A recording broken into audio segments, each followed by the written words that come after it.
बोलिए सद्गुरु देव की जय। बुद्ध मंगलमय संत समाज सज्जनों और देवी,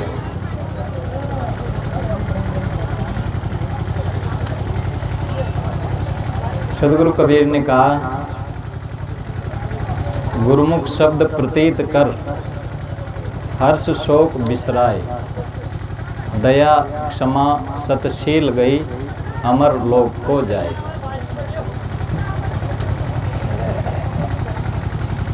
साहब से किसी ने पूछा होगा, भाई अमर लोक कैसे जाएं? तो साहब तो सकारात्मक अर्थ देते हैं हर शब्द का। शब्द उसी का ले लेते हैं लेकिन अर्थ अपना देते हैं। साहब की दृष्टि में कहीं अमरलोक और सतलोक बाहर तो है नहीं। इस जीवन को अमृत बनाने के लिए साहब निर्देश देते हैं। तो इसके लिए क्या जरूरी है? सदगुरु कहते हैं, गुरुमुख शब्द प्रतीत कर। गुरुमुख से जो शब्द सुनो उस पर विश्वास करो। हमारा विश्वास नहीं होता। विश्वास किस पर होता? अपने ही मन पर। अब विचार करें, अपने ही मन के अनुसार चल के तो अनादिकाल से धोखा खाए। दुर्दशा हमारे जीवन की क्यों है कि जो गुरुमुख से शब्द सुनते हैं उन पर विश्वास नहीं होता। ऐसे सोचते भाई ये तो साधु संत लोग हैं, कहते रहते हैं हम तो ग्रस्त लोग हैं। ग्रस्त लोगों के लिए कहते हैं, और आप जो कर सकते हैं वही कर सकते हैं। वो आपको विश्वास क्यों नहीं होता? क्योंकि आप करते नहीं हैं। करने से करने की शक्ति बढ़ती है। अभी हम पीछे थे, वहां तो राम साहब जी ने एक बात कही थी, मुझे बहुत अच्छी लगी। इन्होंने कहा था कि त्याग से त्याग की शक्ति बढ़ती है। हम मन से कुछ आदत त्यागेंगे तो धीरे धीरे फिर और त्यागने का मन करेगा, और त्यागेंगे तो फिर हमारा आत्मबल बढ़ेगा और मन का जो विकार है वो कम होगा, मन का बल कम होगा। आप सत्संग के लिए समय निकालोगे फिर आपको और इच्छा होगी, नहीं निकालोगे तो धीरे धीरे आपको संगी हो जाओगे। सत्संग छोड़ दे आप फिर कुसन करने लग जाओगे। एक संत हुए, संत तिरुवल्लुवर दक्षिण में, उनका एक दुआ है। उन्होंने कहा कि बहुत जनों के शत्रुता से जो होती है हानि, सत्संग को तजने से उससे भी बढ़कर है हानि। नरा लोगां सु जन जन सुई दुश्मनी कर लिया ना, उनको बहुत ज्यादा नुकसान चुका। काम अटक जगह जगह जन जन सुई दुश्मनी कर मिले तो जंड जाओ, जंडे दुश्मन खड़ो हो जाओ। इसलिए दुश्मनी मत राखो कोई, सबसु प्रेम राखो, सबसु हिल मिल राखो। तिनका कबहु न निंदिए जो पांव तले का होई, कभी को उड़ आंखी पड़े पीर घनेरी होई। तुणक ले के भी बुराई मत करो। अब मुझे को साहब बोले भाई आप राजस्थानी में बोलो तो को अनुवाद करो, मार शुद्ध नखड़ जाओ जब पत्रों का अनुवाद करो। संत लाव जी ने कहा, अगवा बनने की इच्छा न रखो। अगवा बनना पड़ता, पद लेना पड़ता, लेकिन इच्छा मत रखो, छोटा बनो। दान को भी गुप्त करने की भावना रखो, दिखाने की भावना ना रखो। दिखाओगे तो फिर कोई नहीं देखेगा तो दान नहीं करेंगे। लेकिन कई जगह ऐसी जरूरत होती है जहाँ कोई नहीं देख रहा, वहाँ हमारे दान की जरूरत है या सहायता की जरूरत है, गरीब की सहायता की जरूरत है। अब वहाँ कोई देख रहा है नहीं, वीडियो कोई बना रहा है नहीं, तो कैसे दान करेंगे? तो फिर आप तो क्रूरता कर रहे हैं, दिखावा कर रहे हैं। तो ये दिखावा अच्छा नहीं है। हृदय से करो, कोई नाम बोले या ना बोले, आपको दान करना, क्योंकि हमारी संपत्ति का सदुपयोग दान से होता है। ये सब सामाजिक संस्थाएं, आश्रम है, ये सब दान से चलती है, एक दूसरे के सहयोग से। इसलिए दान करना चाहिए, दान की जरूरत है। दान के 3 क्षेत्र है: सदगुरु, संत जन, सामाजिक संस्थाएं और गरीब लोग। गरीब लोगों में करुणा से दान किया जाता है, सामाजिक संस्थाओं में कर्तव्य समझ के दान किया जाता है। सदगुरु संतों का दान कल्याण के लिए किया जाता है, वो सर्वोत्तम दान है। वहाँ कोई दया से नहीं करते, करुणा से नहीं करते, वहाँ हमारा कल्याण होता है सदगुरु संतों को देने के लिए। कल्याण में नहीं समझते हैं तो आप सामाजिक संस्थाओं में दान करिए, जैसे ये भी एक ट्रस्ट है सामाजिक संस्था, इसमें दान करिए, अपना कर्तव्य है। इससे बहुत, यहाँ से बहुत लोग जुड़े हैं ना, तो बहुत लोगों का लाभ होता है, इसलिए देना चाहिए। दादू दिया है भला, दिया करो सब कोई, घर में धरा न पाइए जो कर दिया न होई। घर में रखा हुआ भी आपको मिलेगा नहीं, अगर आपने दिए नहीं ना तो आप केवल रखवाले पर रहेंगे, पूंजी की जिंदगी भर रखवाले करेंगे, काम नहीं आएगा आपके, क्योंकि आपने दिया ही नहीं। महात्मा बुद्ध के पास एक गरीब व्यक्ति गया, उसने कहा कि बनते मैं बहुत गरीब हूँ। उन्होंने कहा कि तू गरीब काहे का, दिया कर, दो क्या, मुझे मेरे पास है नहीं देने के लिए। तो बुद्ध ने कहा कि तुमने दिया नहीं इसलिए गरीब हो, तो कोई दुख क्या है नहीं, मैं तो बहुत गरीब हूँ, खाने का ही मेरे पास सासा पड़ता रहता है। उन्होंने कहा कोई धनी थोड़ा ही दिया जाता है, तुम मीठे वचन दो, तुम मुस्कुराहट दो लोगों को, किसी रोते हुए को हंसाओ, शरीर से सहायता करो, और किसी अधीर को धीरज बंधाओ, निर्भय करो किसी को, भयभीत को। संत किसी को धन तोड़ा देते हैं, वो ज्ञान देते हैं, अभय दान देते हैं। इसलिए संतों का दान ही सर्वोत्तम दान माना जाता है, अभय दान। वो किसी जीव को, आप एक भी जीव को निर्भय कर दें तो आप बहुत बड़ा दान कर दिए। इसके लिए आप उसको सत्संग में जोड़ो। आप दान नहीं दे सकते हैं तो समय का दान करो, सत्संग में, सत्संग में आओ, तो वही आपका बहुत बड़ा दान हो जाएगा। और फिर कुछ देना भी सीखो। टूका माई टूक दे, चीर माई सो चीर, देत साधु को न सकुची, यो कति कही कबीर। थोड़ा में से थोड़ा ही दो, क्योंकि दिया दूर नहीं जाता, दिया हुआ वापस ही मिलता। हम जो देते हैं वही मिलता वापस, मिल रहा वही जो पहले से दिया, उसी का फल सामने है। सुबह सुबह जैसा किया, बीज अनुचित कर्म के यदि बो चुके हो अब न बोना, उठो मानो आंख खोलो सो चुके हो अब न सोना। एक सन्यासी संत पथिक जी महाराज, उनकी ये पंक्तियां कि हमको जो मिल रहा है हमारा दिया हुआ मिल रहा है, बाल बच्चों से, समाज से, किसी से भी, हमारे मन से भी हमको वही मिलता है। हम मन में जो डाले हैं, जो डालते हैं वही निकलता है। इसमें गंदगी डालते हैं तो वापस निकलती है। तो राम साहब जी कह रहे थे कि अगर आप मन को शुद्ध करेंगे तो फिर धीरे धीरे शुद्धि की शक्ति बढ़ेगी। किसी चीज को त्याग करेंगे, आदतों को, फिर आपको और छोड़ने का मन करेगा, फिर धीरे धीरे आप में शक्ति बढ़ती जाएगी और मन निर्बल होता जाएगा। तो ये बहुत अच्छी बात है। हम मन को निर्बल करने के लिए आत्म बल बढ़ाएं और शुभ काम को बढ़ाएं, सत्संग के लिए समय निकालें, दान के लिए भी धन निकालें। अच्छे अच्छे जो समझदार लोग होते हैं ना, वो दान के लिए रोज ही अलग गल्ला रखते हैं, वो निकालते हैं। आप वहाँ समाधि की डोग दो या न दो, कोई जरूरत नहीं, यहाँ डोग वोग नहीं माना जाता। वो मनोकामना भी पूर्ति नहीं होगी आपकी डोग देने से। आप वहाँ 10 रुपये चढ़ा दीजिए, बस यही था, वो सबसे बड़ा डोग हो गया आपका। आपको इधर देने में भाई कम है तो वहीं 10 रुपये चढ़ा दीजिए आप, तो वो आपका शुभ कर्म बन गया। केवल डोग सुखाए ना, डोग देर चल गया सूखी, तो वो सुखाए ना पार। एक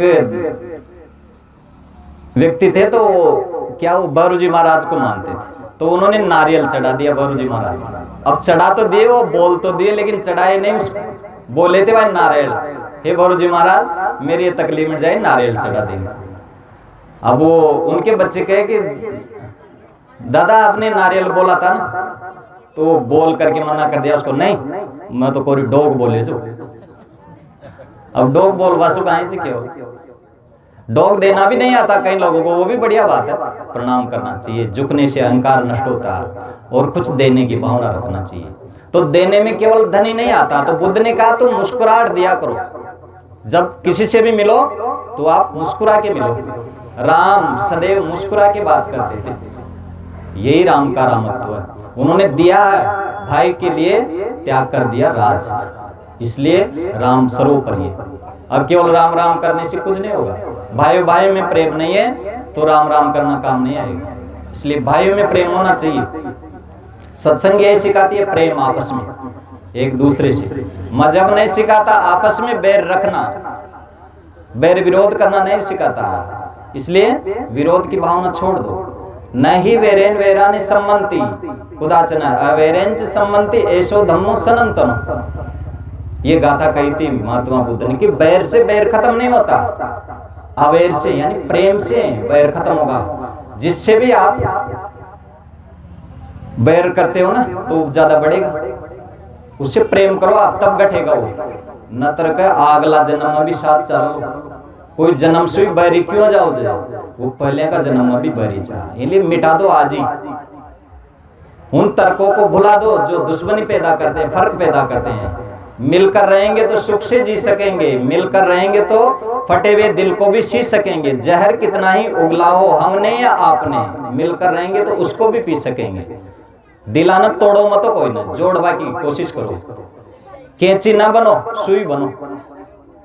दर्जी के पास कैंची भी होती है, सुई भी होती है, तो कैंची के कपड़ा काट के बार बार उसको पैर में रख रहा था और सुई को जोड़ करके वो टोपी में लगाता था। तो किसी ने पूछा भाई आप कैंची को पैर में क्यों रखते हैं?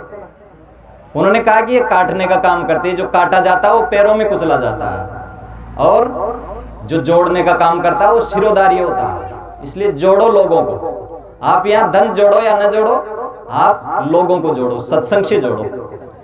दबाव ना दो किसी को, वो अपनी इच्छा के अनुसार दे देना, उसी में आप सब्र करो तो धीरे धीरे थोड़ा थोड़ा ही बहुत हो जाता है। और ज्यादा चमकाने की इच्छा मत करो भाई, चमकावा लोगान जोड़ो, सत्संग से जोड़ो बस। जहाँ लोग आ पाए सुविधा दो उनको, तो वही सबसे बड़ा धर्म है। बहुत चमका करके क्या करेंगे? अपने को चमकाओ, मन को, वही जाता साथ में। ये चमक दमक सब यही रह जाती है। बाहरी चमक दमक, तो बाहरी चमक दमक से बाहर की चीजें आती है, अंदर की चमक क्या? मन की शांति, वो सत्संग से ही आती है। तो कोई बात नहीं, आप टेंट में सत्संग कर लो भले, लेकिन सत्संग होनी चाहिए। रोज घर में भी सत्संग करो आप। तो बुद्ध ने कहा कि तुम दिया करो, मुस्कुराहट दिया करो, प्रेम दिया करो, सम्मान दिया करो, आदर दिया करो। और बैर से बैर खत्म नहीं होता, प्रेम से बैर खत्म होता। दो स्त्रियां लड़ती हुई गई महात्मा बुद्ध के पास। वो क्या होता था, कई दिनों से लड़ रही थी आपस में। वो क्या करती थी, उसके कुछ लड़का बच्चा पैदा होता था तो उसको कुछ करके मरवा देती थी, उसके होता तो वो मरवा देती थी। तो वो एक बार डिलीवरी अपने मायके के चली गई, वहीं उसकी डिलीवरी, और फिर लड़का बड़ा हुआ ना, तब वो फिर वापस आए। तो आते फिर लड़ाई शुरू। जब तक ज्ञान नहीं होगा ना, दुश्मनी नहीं मिटती है। दूर रहने से या छोड़ने से, ज्ञान होता ना तभी दुश्मनी मिटती है। तो फिर लड़ पड़ी। तो लड़ते लड़ते वहां महात्मा बुद्ध थे, उनके पास चली गई। तो उन्होंने कहा कि हमारे बहुत दिनों से लड़ाई है, आप समझौता करा दीजिए। तो उन्होंने कहा कि मैं विचार करके समझ रहा हूं कि तुम कई सालों से नहीं, कई जन्मों से दुश्मनी पैदा कर रखी हो। किसी जन्म में तुम सास बहू बनती है, किसी जन्म में दौरान जेठान बनती है, किसी जन्म में ननद भौजाई बनती हो। अरे ये लड़ाई का काम तुम्हारा शुरू ही रहता है, और तुम इसको खत्म करना चाहते हो तो प्रेम से खत्म करो। तभी उन्होंने ये गाथा कही थी कि नहीं वेरेन वेराने सम्मति, बैर से बैर खत्म नहीं होता, प्रेम से बैर खत्म होता। एक नेल्सन मंडेला, गांधी जी जैसे हमारे देश भारत में हुए ना, ऐसे दक्षिण अफ्रीका में नेल्सन मंडेला एक महापुरुष हुए, उनको भी जेल में डाला गया। उन्होंने भी समाज सुधार, देशभक्ति का काम किया था, और वो फिर राष्ट्रपति बने थे। तो राष्ट्रपति बने उससे पहले जब जेल में डाले ना, तो वो जो एक जेलर था तो उनके साथ बहुत जबरदस्ती अत्याचार करता था। वो क्या करता, उसको नीचे, नेल्सन मंडेला को नीचे डाल के पीटता था, पैरों से लाते देता था और पेशाब कर देता था ऊपर। और वो समय तो गुजर गया और वो मुक्त हो गए और वो देश के राष्ट्रपति बन गए। अब संयोग ऐसा हुआ, एक ही जेल में, एक ही होटल में दोनों भोजन करने गए। तो वो उधर दूर बैठा था, वो इधर बैठे थे। वो जान गए नेल्सन मंडेला उनको। अब उनके कई प्लेटें आ गई थी भोजन की, वो तो राष्ट्रपति थे। अब उनके प्लेट नहीं दिए थे, तो अपने साथी से कहा उन्होंने कि उस आदमी को इधर बुला लो। तो उनको अपनी प्लेट दे करके भोजन करवाए। वो सामने नहीं देख पाया, वो जान गया कि अब तो सजा मिलेगी। डरता डरता कांपता हुआ आया कि ये तो पहले हम जेल में इनको पीटा था, अब तो राष्ट्रपति बन गए। तो जब उनको भोजन करवाए प्रेम से, और उसको उन्होंने कहा भाई जो पीछे बीत गए ना भूल जाओ और मुझको क्षमा कर दो। तो वो तो एकदम कायर हो गया कि मुझे मांगनी चाहिए क्षमा या आपको मांगनी चाहिए। तो उनके पास जो बॉडीगार्ड था वो खड़ा हुआ, वो पूछा उसको जानने के बाद कि ये आपके कोई संबंधी थे क्या? तो उन्होंने कहा हाँ ये मेरे संबंधी थे। क्या संबंधी थे? इनके और मेरे कुछ कर्मों का लेन देन था, संबंध था। पहले इन्होंने मेरे से ऐसा व्यवहार किया था जेल में, ये मेरे साथ क्रूरता का, तो आप इनके साथ ऐसा सुंदर व्यवहार किया, तो बैर से बैर बढ़ता जाता है। अब उसको खत्म करना में, अब प्रेम बढ़ाना। तो देखो उन्होंने अत्याचार करने के वाले के साथ सुंदर व्यवहार किया। आप भी सुंदर व्यवहार करो, वैर यही मिट जाएगा। केस करने में, लड़ाई झगड़ा करने में कई पीढ़ियां बीत जाती है। तो मन मुटाओ कोई सी मतलब सास बहू सु, पिता पुत्र सु, या मत लड़ाई झगड़ा शुरू हो जाओ। पहले तो बू का फल का खावा भाई, जल्दी जल्दी मंगाओ, जगह लियाओ जल्दी बू मसू न काम, और फिर आता है लड़ाई शुरू हो जाओ। क्यों भाई? अब भी प्रेम करो, सहन करो, एक्सेप्ट करना सीखो, उसको भी सत्संग में ले जाओ, सिखाओ उसको कुछ। अब लड़ाई बुराई कर वो शुरू कर दिया, थोड़ो कहीं उसको बढ़िया न बनियो और बुराई कर दिया, या तो चौको न बना जाए हिंद कहीं से तो न। ऐसे मत करो, बुराई मत करो, बुराई से बुराई बढ़ती है। प्रेम से, आदर से, सम्मान के साथ उसको समझाओ, और उसको कोई गलती है तो सीख उसकी अच्छी दो। तो हम उसकी गलती को कई गुना करके प्रचार करते हैं। प्रचार मत करो किसी की गलती का, आप अच्छाई का प्रचार करो, बुराई का प्रचार मत करो। और अच्छे से भी प्रेम करो और बुरे से भी प्रेम करो। अभी हम गुरुदेव जी की कैसेट सुनते आ रहे थे, उसमें वो बिगाड़ानंद की कहानी कर रहे थे, वो तो आप जानते होंगे, सुनने आप सुन लेना। सदगुरु अभिलाष साहब जी के प्रवचनों में बिगाड़ानंद की कहानी आती है कई बार। तो उसमें वो शुरू में कहे थे, वही बात बताऊंगा, कहानी नहीं बताऊंगा, कि एक गांव में एक बिगाड़ानंद रहते थे, और सज्जन नहीं कहना चाहिए क्योंकि मनुष्य था, उसको दुर्जन नहीं बोले गुरुजी, कि सज्जन नहीं कहना चाहिए था क्योंकि वो मनुष्य था। तो मनुष्य तो सभी सज्जन है। अब उसमें कुछ विकृतियां आ जाती है, कोई गड़बड़ियां होती है और कुछ होता है, लेकिन मनुष्य तो मनुष्य ही होता।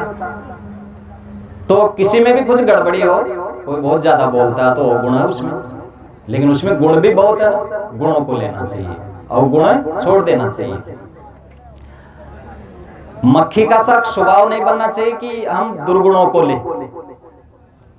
गोस्वामी तुलसीदास जी ने कहा, माखी काक उलूक बक दादुर से भय लोग, भले तो सुख पिक मोर ज्यों कौन प्रेम पत जोग। उनका मतलब है कि किसी से दिल लगाने की जरूरत नहीं है, दुनिया में कुछ भी नहीं मिलेगा यहाँ से, इसलिए दिल कहीं भी मत लगाओ, बस शुद्ध प्रेम रखो और भूल जाओ, अपना चित्त आईने की तरह रखो। क्योंकि लोग संसार में कैसे, माखी काक उलूक बक दादुर से बहे लोग, अशान का लोग से बुरा बुरा, मक्खी जैसे गंदे चित्त वाले, काक कौवे जैसे कर्कश बोलने वाले हैं, कड़वा भी बोलेंगे, आप सुन लीजिए उनको, कोई बात नहीं, ये सब समझ लो कि बाजा बज रहा है कोई थोड़ी देर, इसको भी सुनना। हड़बड़ाहट आते हैं ना, जैसे बाजा चलता है, डीजे चलता आता और निकल जाता है, भजन सुनने वालों को कैसे अच्छा लगेगा। अब लेकिन वो सुनते उनको तो अच्छा लगता है। अब ये कारण होता है कि जो बुराई करता है ना, उसको उस बुराई का पता नहीं रहता।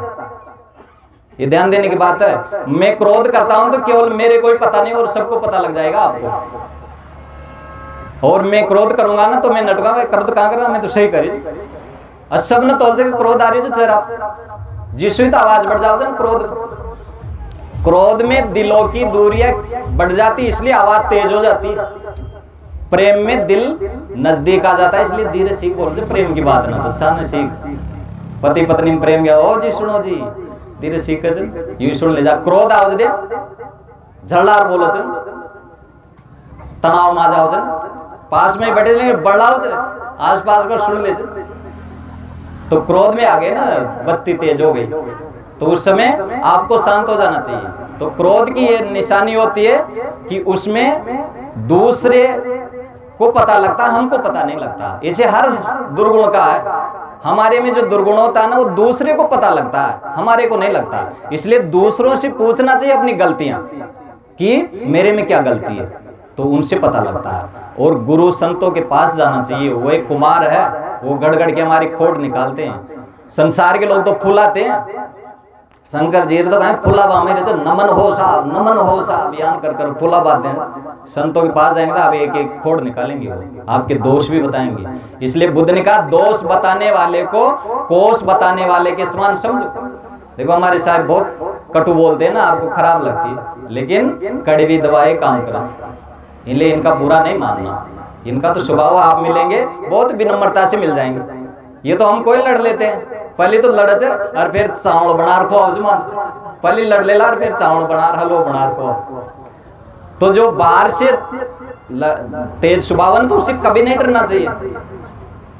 कपटी लोग कई होते हैं जो बाहर से मीठे हैं और अंदर से खराब होते हैं। इसलिए बाहर से कोई कटु कर दे ना, बड़ा बूढ़ा संत गुरुजन, उसका कभी बुरा नहीं मानना चाहिए। उनको साथ सुंदर व्यवहार करना चाहिए, उसे सीख लेना चाहिए। तो गोस्वामी जी का माखी काक उलूक बक, माखी जैसे कव्वे जैसे और उल्लू जैसे लोग हो गए मूर्ख, और दादुर से बहे लोग, दादुर यानी टरटराने वाले बड़बड़ाने वाले, ऐसे भी लोग, उनसे भी आप व्यवहार निपट लो जैसा वैसा। थोड़ी देर तो रहना, लड़के क्या करोगे, ये जिंदगी 2 दिन की है। कुण कुण सु लड़ला और कुण कुण सु बड़ावा गावला, कुण कुण का अपना काम करो। सभी तरह का लोग चाहिए, सबसे हिलमिल चाली नदी नाव संयोग। तो बुरे लोगों से तो बच के रहना है, लेकिन गोस्वामी जी कहते हैं कि अच्छे लोगों में भी कौन है, भले ते सुख पिक मोर ज्यो, भला लोग जो ना वहां में भी सुख यानी तोते जैसे लोग हैं, राम राम करते हैं, बाड़िया धार्मिक है लेकिन अंदर से राम नहीं है उनके, तो वैसे भी मिलेंगे। भले तो सुख पिक, पिक मतलब कोयल जैसे मीठा बोलने वाले हैं, लेकिन वो दूसरों का चुराने वाले भी हैं अंदर से। और मोर जो मोर जैसे हैं, देखने में सुंदर लेकिन खाते हैं सांप जैसा जहर, कंकर चबा जाते हैं। तो अच्छे लोगों में भी कई बुराइयां होती है, तो फिर सबसे भी लड़ लेना, बुरा से भी लड़ लेना और अच्छा से भी प्रेम को ना, तो फिर रहना कड़ा बा। तो सबसे भी प्रेम करो, बुरोच जीसु भी और अच्छा से भी। हाँ, बुरे की संगत मत करो, अच्छे की संगत करनी पड़ेगी। और अच्छे लोगों में कई बुराइयां होती है तो उनको निभाना पड़ता है। अपने घर में भी लोग हैं, उनको निभाना पड़ेगा। निभाने से ही एक दूसरे का, हमारा भी तो लोग निभाते हैं ना, दूसरे का हम निभाते हैं, हमारा लोग निभाते हैं, तो हमें भी निभाना चाहिए। तो इसलिए गोस्वामी जी कहते हैं कि कौन प्रेम पत योग है, प्रेम करवा लायक कोई कोरंड, कोई सुई प्रेम मत करो, मतलब मोह मत करो। एक कार पर लिखा था मेटाडोर पर, बैठे रहा थे पानी मत पिलाओ, भले उस पर लिखा हुआ था मेटाडोर पर, बहुत अच्छा लिखा था, ध्यान दीजिए, no love no tension, no love no tension. और एक मेटाडोर पर और लिखा था, प्यार एक जानलेवा बीमारी है, कृपया सावधान रहे। तो इसलिए कोई से मोहब्बत को ना, तो मस्त फकीरी को आनंद जो है ना, साधुआ का नहीं से, दुनिया को सारो सुख साधु ले जे।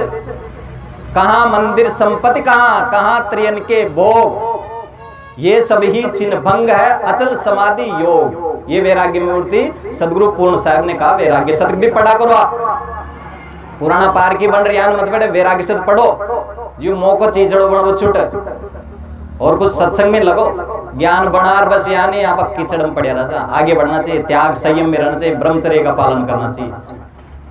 तो उन्होंने कहा कि कहाँ मंदिर संपत्ति, कहाँ त्रेन के भोग, ये किस खेत की मूल्य, मंदिर, बड़े बड़े मंदिर आश्रम बना लिए, इससे क्या होगा, सहज में जो बन जाए ठीक है, और अपनी मस्ती रहना चाहिए, सहज शांत रहना चाहिए, जैसी स्थिति पर आए उसी में मस्त रहना चाहिए, सहज भावना हमें रहना चाहिए, और आपस में एक दूसरे के साथ, जैसे संत लोग कहते हैं, भगवान वाले कहते हैं, जाए विधि राखे राम ताए विधि रही, सतनाम वाले कहते हैं, सतनाम सतनाम सतनाम कहिए, जाए विधि राखी साहब ताए विधि रही। साहब जैसे रखे, संत गुरुजन जैसे कहे वैसे कर लेना चाहिए। इस पर मुझे एक दृष्टांत याद आता है, साहब जब गुरुजी को खड़ाव पहना दिए उल्टी सीधी, तो गुरुजी पहन के चल दिए उल्टी सीधी। अब गुरुजी बोलते हैं, जाए विधि राखे राम ताए विधि रही है, जाए विधि राखे राम ताए विधि रही। तो मतलब सहज थे ना गुरुजी, वो नहीं कहे भाई तुमने उल्टी पहना दिया। तो फिर साहब को पता चला, फिर साहब ने शुद्धि उनको किया। साहब का हमारे पर बहुत स्नेह रहा। इलाहाबाद में जब हम रहे, इन्हीं की कृपा से हम गुरुजी की सेवा में रहे हैं, और ये हमको बहुत स्नेह देते हैं, इनके हमारे प्रति बहुत प्यार है इनके अंदर। नहीं तो साधु संतों में ईर्षा होती, बराबर वालों में ईर्षा है, बराबर काम बड़ो कलो बड़ो ईर्षा ज्यादा मिला छे। बराबर की दौरानिया जेठानिया में लुगाया में या में ईर्षा रहे। दूसरा के उनका काई बढ़िया साड़ी छे काई तो उन्हें देख ली उनको बढ़िया से हाँ उनमें ईर्षा रही छे। मैं तो ज्यादातर देखो जो माता बहने कई बार तो वो उनका कपड़ा उड़ी जा कसी गागरो छे कसी की साड़ी छे बस वह देखो जो वन बस वो ये मैं तो जाना गुरुदेव जी कहा करते कि चटक मटक में नारी रीजे भाव भगत में साधु रीजे तीनों पटन नारी। राग रंग में दुनिया रीजे चटक मटक में नारी भाव भगत में साधु रीजे तीनों निपटा नारी। ये नाड़ी लोग है चटक मटक में न रखो शुद्ध सहज रखो ज्यादा श्रृंगार की शोक मत रखो और राग रंग में न उलझो अपने को सत्संग में लगाओ और संयम का जीवन जियो शुद्ध जीवन जियो और भाव भक्ति में साधु को भी नहीं रीझना चाहिए। मैं तो कई बार कहता रहता हूँ अपने साथियों से कि ये भगत आपान न बुलाओ ये यहाँ के लिए धर्म करवा भाई बुलाओ जो भाई धर्म कर दिया और बढ़िया बोल तो भाई यहाँ बढ़िया सत्संग जैसे जिसु बुलाओ जे मगो फूल उड़ना चाहिए भाई आपान बुला रहा जे ये फूंक भी काट दे फूल वाला की इसलिए भगतान देकर फूलनों को न कदे न जाओ जो ये बढ़िया कहाँ इधर चीज जा बार आबार हा हू लड़ाई झगड़ा हम राग द्वेष। इसलिए अपने मन को भजन कर साधु का जीवन को प्रवचन करने के लिए थोड़ा ही वहाँ साधना करने के लिए हुआ इसलिए उसको भी साधना करना चाहिए। अब मैं था नहीं कहता रहा केवल मैं न करा तो क्या मतलब ही। तो इसलिए हमको भी साधन भजन की जरूरत है जीवन भर साधन की जरूरत है। इसलिए सदगुरु कबीर ने कहा साधु ता तक भय करे जय तक पिंजर सांस। पिंजरे में सांस है ना तब तक निर्भय नहीं होना चाहिए सावधान रहना चाहिए और साधना करना चाहिए। तो इसलिए सदगुरु कबीर ने कहा कि गुरुमुख से जो शब्द सुनो उस पर विश्वास करो और जीवन में दया रखो शील का पालन करो किसी को दुख मत दो और क्षमावान रखो। कोई भी कुछ कर देना तो क्षमा कर दो कोई बात नहीं बिना शर्त के क्षमा कर दो और बिना शर्त के सबसे प्रेम करो और सत्य का पालन करो। सत्य अपनी आत्मा कोई ऐसा भगवान कहीं नहीं मिलेगा जो आपको सुख दे। आपका भगवान आपके अंदर है। सबसे बड़े भगवान ये संत गुरुजन है। इनसे आप इनकी शरण में जाकर अपने जीवन को समझिए। दया क्षमा सतशील गई शील का पालन करो। शील का मतलब संयम ब्रह्मचर्य का पालन करो और यही अमरलोक का रास्ता और कहीं अमरलोक नहीं मिलेगा। तो इसलिए सदगुरु कबीर का ज्ञान लेकर हमको निर्भय होना चाहिए और अपने जीवन को शुद्ध और शांत बनाना चाहिए। बोलिए सदगुरुदेव की जय।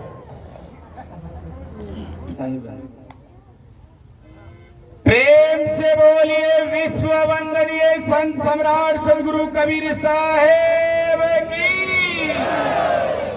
विश्व वंदनीय संत सम्राट सदगुरु कबीर साहेब की। विश्व वंदनीय संत सम्राट सदगुरु कबीर साहेब की। बहुत धन्य हो। मैं भी